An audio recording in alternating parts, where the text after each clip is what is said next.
역대하 17장에서 여호사밧에 관한 기록은 굉장히 긍정적입니다. 그는 하나님의 길을 잘 따라서 걸었고 또 다윗이 행한 그대로 잘 걸어갔다라고 하는 평가가 있었죠. 오늘은 이러한 여호사밧에 있었던 잘못에 관해서 언급이 좀 되어집니다.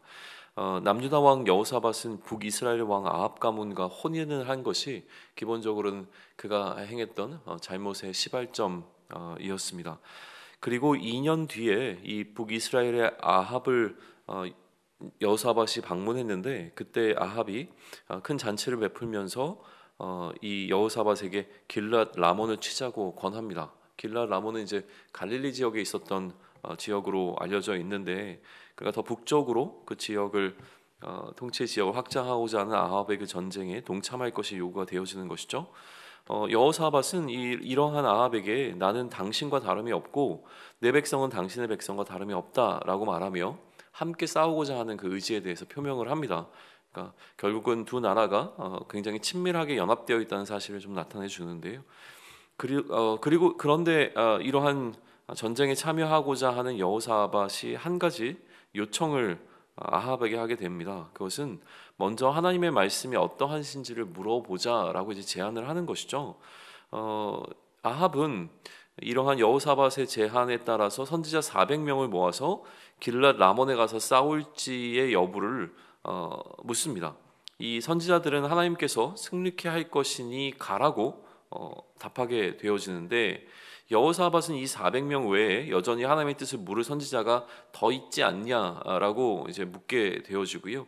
아합은 미가야라고 하는 선지자가 있기는 한데, 그는 항상 자신에 대하여 부정적인 예언만 하는 선지자여서 자신이 그를 좋아하지 않는다라고 이야기를 합니다. 그러자 여호사밧은 그러한 방식으로 하면 안 된다라고 얘기를 하고 결국 아합은 미가야도 불러오도록 명령을 하게 되어지죠. 앞서 400명의 선지자 가운데서, 다시 얘기하면 긍정적인 이 예언을 했던 이 400명의 선지자 가운데서 시드기야라고 하는 선지자가 있었는데, 그는 직접 철로 뿔을 만들어 가지고 와서는 이것으로 하나님이 아람 사람을 찔러 진멸하라고 했다면서 구체적인 어떤 예언의 증거도 제시하게 되어지죠. 여러 선지자도 이러한 시드기야의 이야기에 동의를 합니다.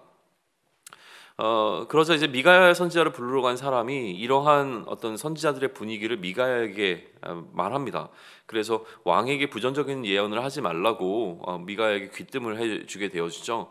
하지만 미가야는 오늘 13절과 마찬가지로 자신은 하나님께서 말씀하시는 것을 말할 것이라고 답을 합니다. 그러니까 자신이 하나님의 생각을 왜곡시키지 아니하고 하나님께 주신 말씀을 그대로 전하겠다라고 하는 의지를 표명하게 되어지죠. 아합이 미가야에게 전쟁에 관한 질문을 물었는데, 미가야는 예상과는 다르게 긍정적인 답변을 주죠. 길랏 라몬으로 가게 되면 승리를 얻게 될 것이라고 하는 답을 아합에게 하게 되어집니다.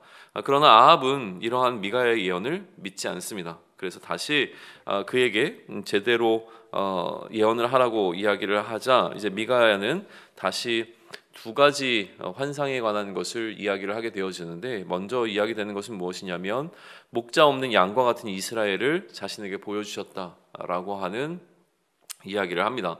이스라엘은 왕을 잃어버리게 될 것이라고 하는 것에 관한 예언이었죠. 아합은 여호사밧에게 이처럼 미가야가 늘 자신을 향해서는 부정적인 예언만 할 것이라고 이야기했던 것을 다시금 상기시키게 되어지고요.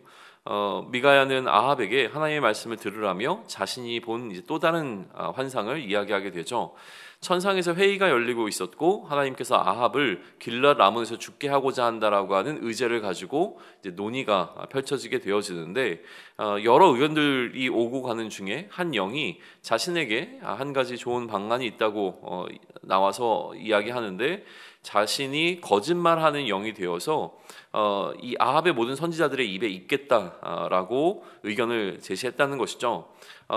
미가야는 지금 아합에게 그래서 그 거짓말하는 영이 현재 이 선지자들의 입에 머물러 있어서 이들이 말하는 것은 참된 승리에 관한 것이 아니라 거짓 영에 이야기하고 있는 거짓된 승리라고 하는 것. 그래서 결국은 이들의 말을 따르게 되면 재앙이 이 왕에게 임할 것이라고 하는 것을 이 환상을 통해서 이야기를 하게 되어지죠.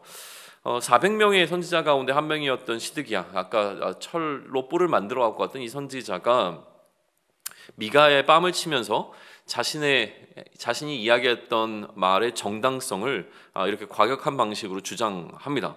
아합은 미가야를 자신이 전쟁의 승리를 거두고 돌아올 때까지 가두어두라고 명령을 해요. 미가야는 왕이 전쟁에 나가서 평안히 돌아오지 못할 것이라고 말하면서 끝까지 백성들에게 자신의 말을 들을 것에 관해서 이야기를 하게 되어지죠. 그러나 결국 아합과 여호사밧은 길랏 라몬으로 가게 되고요. 아합은 일반 군사의 복장으로 변장하고서 전쟁에 임했고, 오히려 이 여호사밧을 이스라엘의 왕으로 변장시켜서 전쟁에 참여하게 되어집니다.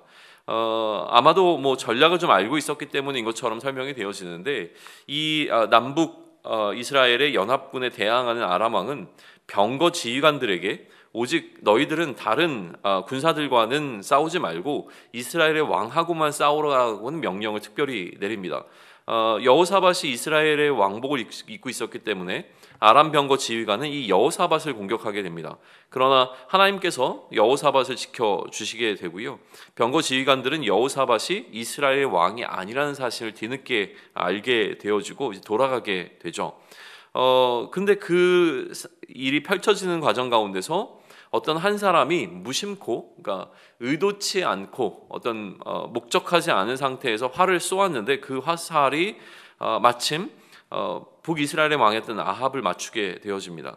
아합은 부상을 입게 되고 치료를 위해서 전쟁으로부터 빠져나가려고 시도를 하는데, 이날 전쟁이 너무 맹렬했기 때문에 어쩔 수 없이 이 전쟁 가운데 계속 남아서 싸움을 지속하다가 저녁 무렵에 결국 죽음을 맞이하게 되었다라고 하는 것으로 오늘 역대하 18장은 이 에피소드를 마무리 짓고 있습니다. 물론 이제 내일 우리가 보게 되어질 역대하 19장에서 이 일에 대한 평가가 간단하게 언급되고는 있지만, 그러나 오늘 우리 18장에서 머물러서 이 이야기를 좀 살펴보게 되어진다면, 기본적으로 이 역대기 기자가 원 독자들에게 주고자 하는 메시지는 여호사밧의 어떤 실수에 관한 부분은 분명히 보입니다. 여호사밧이 혼인이라고 하는 것을 통해서 하나님을 사랑하지 아니하는, 그러니까 하나님을 미워하는 어떤 나라와 연합관계를 맺게 되어지는 것은 분명히 하나님께서 이미 그에게 많은 자녀의 축복까지도 주셨음에도 불구하고 그가 어떤 정치적 안정감을 누리기 위하여서 이러한 선택을 했다라고 하는 어떤 잘못된 부분들을 언급해주고 있는 것은, 지적하고 있는 것은 분명해 보입니다. 그러나 이 실수의 상황에서도 여호사밧은 여전히 하나님을 의지하고자 하는 노력을 행했다라고 하는 부분이 오늘 18장 가운데서 몇 차례 좀 언급이 되어지죠. 그러다 보니까 하나님은 이 하나님을 대적하는, 그러니까 하나님을 경외하지 않는 태도를 보이고 있는 이 아합 왕을 치시는 중에도, 그에게 재앙을 내리시는 중에도 여호사밧만큼은 지켜주시고 있는 모습을 보여주십니다. 이와 대조적으로 아합은 끊임없이 하나님의 선지자의 말을 무시하는 태도를 보이면서 자신이 듣고 싶은 이야기만 선별해서 듣고, 그러다가 결국 이 하나님의 재앙으로 인하여서 죽음을 맞이하게 되었다라고 하는 것이 오늘 이 18장이 우리에게 보여주고 있는 기본적인 어떤 이야기의 구도입니다. 이것 외에 우리가 깊이 좀 생각해 보아야 할 어떤 묵상의 포인트들은 곳곳에 좀 존재를 하고 있습니다. 미가야에게 조언했던 어떤 신하를 한번 생각을 해보시죠. 선지자 미가야에게 이 신하는 굉장히 지혜로운 조언을 하나 해줍니다. 뭐냐면, 지금 400명의 선지자가 모두가 다 왕을 향하여 긍정적인 예언을 하고 있으니 미가야 당신도 이제 부정적인 예언을 하지 말고 좀 긍정적인 예언을 하는 것이 좋겠다라고 하는 조언을 해주죠. 이거는 굉장히 현실적인 조언이고 어떻게 보면 미가야를 위해서 적절한 조언이었을 것 같습니다. 그러니까 세상의 질서는 오히려 이러한 방식으로 자신을 보호하라고 이야기를 하죠. 그러나 여기에 대해서 미가야는 무엇이라고 이야기하냐면, 자신은 이것이 긍정적 조언이든 부정적 조언이든 이것이 중요한 것이 아니라 하나님께서 나에게 주신 그 말씀만 전하겠다라고 하는 것을 이야기를 합니다. 이게 올바른 신앙의 태도이겠죠. 이 부분을 우리가 좀 주목해서 묵상해 보시면 좋을 것 같습니다. 또 다른 한편으로 400명의 선지자 중에 한 명이었던 시드기야에 관해서도 묵상해 보는 것도 굉장히 유익이 될 것으로 보입니다. 선지자 중에 한 명인데 시드기야는 스스로가 그러니까 자신 스스로가 자기가 거짓된 예언을 하고 있다는 사실을 분명히 알고 있던 것으로 보입니다.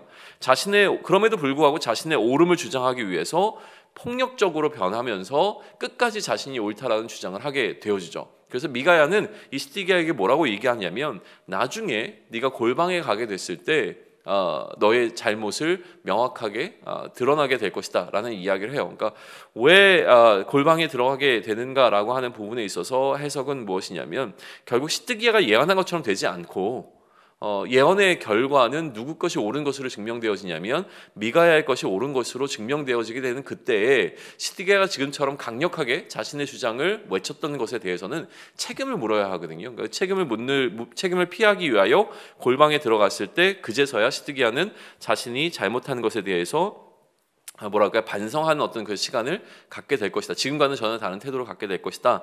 라고 하는 이야기를 하게 되어지는데 우리는 이 포인트에서 우리가 아니라고 하는 것을 이미 알고 있지만 내가 아니라고 하는 그 행위 또 내가 아니지만 말하고 있는 어떤 것들을 옳음으로 가장하기 위해서 가장 적절하게 사용하는 것은 무엇이냐면 우리의 태도를 폭력적으로 변화시키는 겁니다. 더 강력하게 주장을 하거나 더 과격하게 행동하는 방식을 통하여서 내가 지금 하고 있는 이 거짓된 행동, 내가 하고 있는 이 잘못된 행동이 옳다라고 하는 사실을 상대방에게 더욱더 강조하기 위하여 이런 태도를 보이게 된다라고 하는 것인데 이런 모습이 우리에게는 없는가라고 하는 부분을 돌아보기 위하여 우리의 묵상의 포인트를 여기에 가져가는 것도 좋을 것 같습니다. 또 한 가지 이야기하자면 이 아합의 전략이라고 하는 부분을 생각해 보시면 좋을 것 같아요. 전쟁에 임하는 이 아합은 자신이 죽음을 맞이할 수도 있을 것이라고 하는 이 가능성을 배제하지 않았습니다. 그러다 보니까 이 죽음을 피하기 위하여 치밀한 방법을 세웠죠. 결국은 나름대로 철저한 계획 가운데서 전략을 세워서 전쟁에 임했고 이 전쟁 가운데서 자신이 죽지 않을 수 있는 가장 좋은 방법을 선택한 것이 바로 아합이었습니다. 어쩌면 자신 대신 이 여호사밧이 죽음을 맞이해도 괜찮다라는 생각까지도 했을지 모르겠습니다. 그러나 계획대로 되어지지 않았던 무심코 일어난 한 가지 사건으로 인하여서 이 아합이 세운 철저한 계획은 다 무산이 되어버립니다. 우연히 쏜 화살에 맞아 부상을 입게 되는 것이죠. 그러니까 인간의 철저함이 우연성에 이처럼 허무하게 굴복되어지는 상황을 우리에게 보여주면서 사람이 계획하는 것이 얼마나 때로는 무의미하고 의미가 없는가라고 하는 것에 대해서 우리로 하여금 한 번쯤 돌아보게 하는 좋은 에피소드가 우리 앞에 좀 놓여 있습니다. 이러한 포인트들을 가지고 한번 묵상해 보시면 좋을 것 같습니다. 그러나 무엇보다 기본적으로 이 역대기 기자가 우리에게 주고자 하는 그 메시지 속에서 아합과 여호사밧을 좀 대조하면서 오늘 우리에게 주시는 하나님의 마음을 좀 분별해 보면 좋을 것 같은데요. 기본적으로 아합의 입장은 하나님의 말씀을 자신의 입맛에 좋은 것만 선별해서 듣고자 하는 태도를 갖고 있었고 이것을 경계해야 한다라고 우리에게 말씀해주고 있습니다.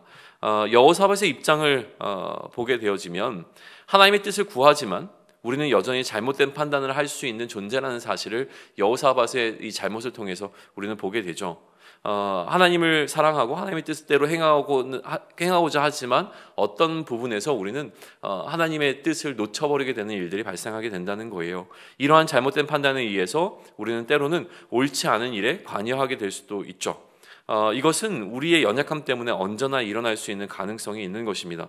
아합의 입장이 우리의 악함을 그대로 드러내는 것이라고 한다면 여호사밧의 입장은 이처럼 우리의 연약함을 드러내주는 어떤 예가 될 것입니다. 그러나 중요한 것은 그럼에도 불구하고 우리의 악함과 우리의 연약함을 넘어서기 위해서 우리는 끊임없이 하나님의 뜻을 구하고 하나님을 의지하는 태도를 놓치지 않아야 함에 관해서 오늘 이 역대하 18장은 우리에게 이야기해 주고 있습니다. 그러니 오늘을 살아가면서 우리는 끊임없이 하나님의 뜻이 무엇인지에 대한 질문을 던지며 하나님의 뜻 가운데 머무르기 위한 우리 스스로의 어떤 몸부림들이 계속 지속되는 그런 시간들이 우리에게 있기를 소망합니다.